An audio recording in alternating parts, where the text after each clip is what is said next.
ሰላም ሰላም የግሬስ ፋርማ ቤተሰቦች እንደምን ቆያችሁ? ሁሉ ሰላም። ግሬስ ፋርማዎች ነን። ለቻናላችን አዲስ የሆናችሁ ቤተሰቦች ቻናሉን ሰብስክራይብ በማድረግ ቤተሰብ እንድትሆኑ ይሁን። እንዲሁም ቪዲዮ ላይክ በማድረግ እናንተ ለምታውቋቸው ሌሎች ፋርማሲ ተማሪዎች ሼር እንድታደርጉ ይሁን። ግሬስ ፋርማ እንደምታወቀው በተለያዩ ዓመተ ምህረት የወጡ ኤግዚት ኤግዛም ፕላስ ደግሞ ላይሰንስር ጥያቄዎችን ከነ ማብራሪያ የምታገኙበት ቻናል ነው። ስለዚህ እንደዛ አይነት እጅግ ጠቃሚ የሆኑ እንደዛ አይነት ማግኘት ረዳችሁ ዘንድ ኖቲፊኬሽኑ ምልክት በማብራት ቤተሰብ እንድትሆኑ ይሁን እንላለን። ዛሬ ደግሞ ለጤና እጅግ በጣም የሆነ ቲፕ ይዘንላችሁ መጥተናል። ሰው ለጤናማ ኩላሊት ማድረግ የሚገቡን መሰረታዊ የሆኑ ነገሮችን ይዘን ቀርበንላችኋል። እንደ ባለሙያ ደግሞ ሰው ለጤናማ ኩላሊት ምን ማድረግ አለብን የሚሉ ነገሮችን ጥቂት ደቂቃ ወስደን ሳመራይዝ ለማድረግ እንሞክራለን። እንግዲህ ሰው ከኩላሊት ጋር በተያያዘ በአሁን ጊዜ እጅግ በጣም ብዙ ሰዎች ከኩላሊት መድከም ጋር ወይም ደግሞ ኢንድ ስቴጅ ኦፍ ሬናል ዲዚዝ ወይም ደግሞ ሬናል ፌለር ይባላል። ፋይናሊ በሕክምና ቋንቋ ኩላሊታችን መስራት ያለባትን ስራ ስታቆም ሬናል ፌለር ይባላል። እንግዲህ እናንተም በሚዲያም በየአካባቢያችሁ እንደምታዩ ብዙ ሰዎች ለእንደዚህ አይነት ችግር ተጋርጠው የተለያዩ ድጋፍ እንዲደረግላቸው ሲያደርጉ እንመለከታለን። ስለዚህ እኛም ደግሞ ምንም ዋስትና የለንም ያ ነገር ሰው እኛም ላይም እንዳይከሰት ደግሞ ከፈጣሪ ቀጥሎ እንደ ሰው እኛም ማድረግ ያለብን ጥንቃቄዎችን ለማድረግ እንሞክራለን። ስለዚህ የግሬስ ፋርማ ቤተሰብ የሆኑ እንደዚህ አይነት ቲፖችን በቀላሉ ማግኘት ይችላሉ። ሰው ለጤናማ ኩላሊት ማድረግ ያለብን ጥንቃቄዎች የመጀመሪያው አንድ ሰው ኩላሊቱ ጤናማ ሆና እንድትቀጥል ማድረግ ያለበት ጥንቃቄ ምንድን ነው? በቀን ውስጥ በቂ ውሃ መጠጣት ነው። ሰው በቂ ውሃ መጠጣት በምንልበት ጊዜ እንግዲህ ኩላሊታችን ዋና ጥቅሟ ምንድን ነው? ሜጀር ኤክስክራቶሪ ኦርጋን ነው የምትባለው በሕክምና ቋንቋ ወይም ደግሞ እነዚህ አላስፈላጊ የሆኑ ቆሻሻዎችን ከሰውነታችን በማጣራት እንዲወገዱ ታደርጋለች። በዛን ጊዜ ሰውነታችን በትክክል ስራውን ይሰራል። ኩላሊትም ደግሞ ምንም ሳትቸገር ስራዋን ትሰራለች ማለት ነው። ስለዚህ አንደኛው ኩላሊት ስራዋን በአግባቡ እንዳትሰራ ከሚያደርገባቸው ነገሮች በቂ የሆነ ውሃ ለመጠጣት ነው። ሰው በቂ የሆነ ውሃ ሰውነታችን ውስጥ የለም ማለት ደግሞ ኩላሊታችን እነዚህ ቆሻሻዎችን ከሰውነታችን ውስጥ ለማስወገድ ትቸገራለች። በዚህን ጊዜ ኩላሊት ላይ ሌላ ጫና ይዞ ይመጣል ማለት ነው። ስለዚህ ሳይንስም እንደሚለው ወንድ ከሆነ ከ1 እስከ 2 ሊትር በአቭሬጅ በቀን እንዲሁም ሴቶች ደግሞ ከ1 እስከ 2 ሊትር በአቭሬጅ ውሃን እንዲጠጡ ሪከመንደድ ይደረጋል ማለት ነው። እናንተም የግሬስ ፋርማ ቤተሰቦች እንዲሁም ደግሞ ይህን የጤና ቲፕ የምታዩ ሰዎች ኩላሊታችሁ በአግባቡ እንዲጠበቅ አንደኛ በቂ የሆነ ውሃ በቀን ውስጥ መጠጣት አለባችሁ። ሌላው ኩላሊታችን ጤናማ ሆና እንድትቀጥል ወይም ስራዋን በአግባቡ እንድትሰራ ሰው ከሚያደርጉ ነገሮች አንዱ ምንድነው? ጨው መቀነስ ነው። እንግዲህ ጨው ብዙ የጤና ጠንቅ አለው ጥቅሙ እንዳለው ሆኖ ማለት ነው። ስለዚህ ጨውን መጠቀም ባለብን አግባብ ነው መጠቀም ያለብን። ለምሳሌ ብዙ ጨው መመገብ የደም ግፊት ያሳድጋል። ይህ ደግሞ ኩላሊትን ያበላሻል። ስለዚህ በሕክምናው ምንድነው ዋን ኦፍ ዘ ሜጀር ኮዝስ ኦፍ ፎር ሬናል ዲዚዝ ወይም ሬናል ፌለር አንኮንትሮልድ ሃይፐርቴንሽን ይባላል። ወይም ደግሞ ወደ አማርኛው ስናዞር ምንድን ነው እነዚህ በኩላሊት መድከም ምክንያት እንዲከሰቱ ወይም የኩላሊት መድከም እንዲከሰት ከሚያደርጉባቸው ነገሮች አንዱ ምንድን ነው? በአግባቡ ያልተቆጣጠር ነው የደም ግፊት ነው። በአንድ ሰው ላይ ከፍተኛ የደም ግፊት አለ ማለት ኩላሊቱ ስራዋን እንዳትሰራ ይከለክላል ማለት ነው። ስለዚህ በምንመገበው ምግብ ስለዚህ የምናስቀምጠውን የጨው መጠን በጣም መመጠን አለብን። ይህ ደግሞ ኩላሊታችን በአግባቡ ጤናማ ሆና ስራን እንድትሰራ ስለሚያደርግ ማለት ነው። ስለዚህ ጨው በበዛ ቁጥር ምንን ያስከትላል? ደም ግፊትን ያስከትላል። ያ ደም ግፊት ደግሞ ኩላሊትን ያበላሻል ማለት ነው። ሌላው ኩላሊታችን በአግባቡ ስራዋን እንድትሰራ ምን ማድረግ አለብን? የደም ግፊትና የስኳር መቆጣጠር ነው። እንግዲህ በተለይ ደግሞ እነዚህ የስኳር ህመም ያለባቸው ሰዎች እንዲሁም ደግሞ የደም ግፊት ያለባቸው ሰዎች በጣም ጥንቃቄ ማድረግ አለባችሁ።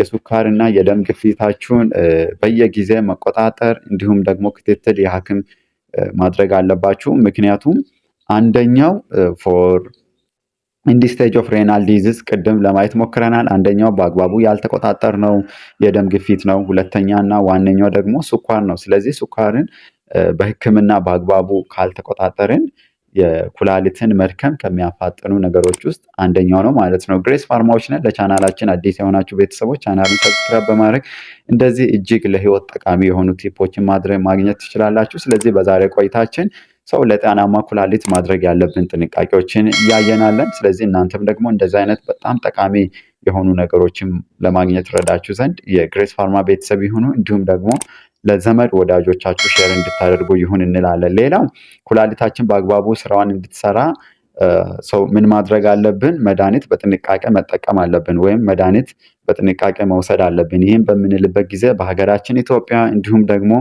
በተለያዩ ቦታዎች በዓለም አቀፍ ደረጃ ሊሆን ይችላል ያለ ሐኪም ማዘዣ የተለያዩ መድኃኒቶች ይገዛሉ። ለምሳሌ መድኃኒቶች ፕሪስክሪፕሽን ኦንሊ እና ነን ፕሪስክሪፕሽን ወይም ኦቲሲ የሚባሉ ወይም ኦቨር ዘ ካውንተር የሚባሉ ድራጎች አሉ። ስለዚህ ያለ ሐኪም ምክር መድኃኒት በተለይ ደግሞ እነዚህ ፔን ኪለር መውሰድ የለብንም ማለት ነው። ምክንያቱም እነዚህ አንቲፔን የምንላቸው ድራጎች ለምሳሌ እነ ፓራስታሞል ሊሆኑ ይችላሉ፣ እነ አይቦፕሮፌን ሊሆኑ ይችላሉ፣ እነ ዳይክሎፌናክ የምንላቸው እነዚህ በተለምዶ የህመም ስሜት ሲሰማን ያን ህመም ለማስታገስ የምንወስዳቸው መድኃኒቶች አሉ አይደለ? እነዚህ በጣም በጥንቃቄ ካልወሰድን ኩላሊታችን ላይ በሂደት በጣም ከፍተኛ የሆነ ተጽዕኖ ነው ሊያመጣ የሚችለው። ስለዚህ እንደዚህ አይነት ነገሮችን ባለማድረግ ራስን ከእንደዚህ አይነት ነገር መጠበቅ አለብን ማለት ነው። ሌላው ከመጠጥና ከሲጋራ መቆጠብ ነው። እነዚህ ኩላሊትን በቀጥታ ይጎዳሉ። በተለይ እነዚህ አልኮሊክ ድሪንኮች እንደገና ሲጋራ ማጨስ ለብዙ ሪስክ ፋክተር ነው አይደል? እንድንጋለጥ ምክንያት ይሆናሉ። ስለዚህ መጠጥን ሰው ከመጠጥ በመቆጠብ ስፔሻሊ እነዚህ ሃይ ኮንተንት አልኮል ከሆኑ ፕላስ ደግሞ ከሲጋራ ራስን ፕሮቴክት በመጠበቅ ኩላሊታችን በአግባቡ ስራዋን እንድትሰራ እኛም ደግሞ ጤናማ ህይወት እንድንኖር ያደርጋል ማለት ነው። ሌላው ጤናማ ምግብ መመገብ ነው።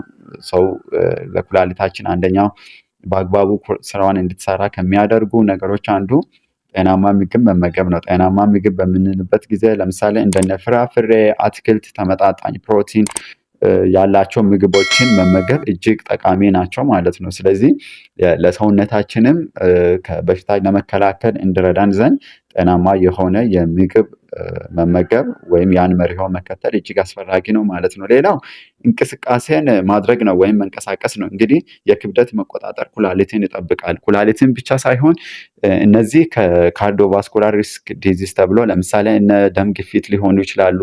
እነዚህ ከልብ ጋር ተያይዞ የሚመጡ ችግሮችን ከመቀነስ አንጻር ትልቅ ሲግኒፊካንስ ወይም ትልቅ ጥቅም ስላለው እንቅስቃሴ ወይም ኤክሰርሳይዝ ማድረግ በጣም ይመከራል። ስለዚህ እናንተም የግሬስ ፋርማ ቤተሰቦቻችን እንዲሁም ደግሞ ይህን ቪዲዮ የምታዩ ሰዎች ሁሉ ራሳችሁን እንቅስቃሴ በማድረግ ካላስፈላጊ ነገር ራሳችሁን መጠበቅ ትችላላችሁ። እንደገናም ደግሞ ኩላሊት ላይ የሚመጣውን ጫና መቀነስ ትችላላችሁ ማለት ነው። እንግዲህ ለግሬስ ፋርማ ቤተሰብ አዲስ የሆናችሁ ቤተሰቦች ቻናላችንን ሰብስክራይብ በማድረግ እንደዚህ በጣም የሚጠቅሙ ቲፖችን ማግኘት ትችላላችሁ። በዛሬ ቆይታችን ደግሞ ለጤናማ ኩላሊት ማድረግ ያለብን ነገሮችን እየተመለከትን ያለን ቅድም መግቢያችን ላይም እንዳልነው ኩላሊት እንግዲህ በሀገራችን ኢትዮጵያ እንዲሁም በዓለም አቀፍ ደረጃ እንደ ወርልድ ሌቨል ማለት ነው በጣም ኢንዲስቴጅ ሬናል ዲዚዝ ተብሎ ወይም ደግሞ ፋይናሊ ኩላሊታችን ስራዋን መስራት ስታቆም ሁለቱ ኩላሊቶች ፌል አደረጉ እንላለን።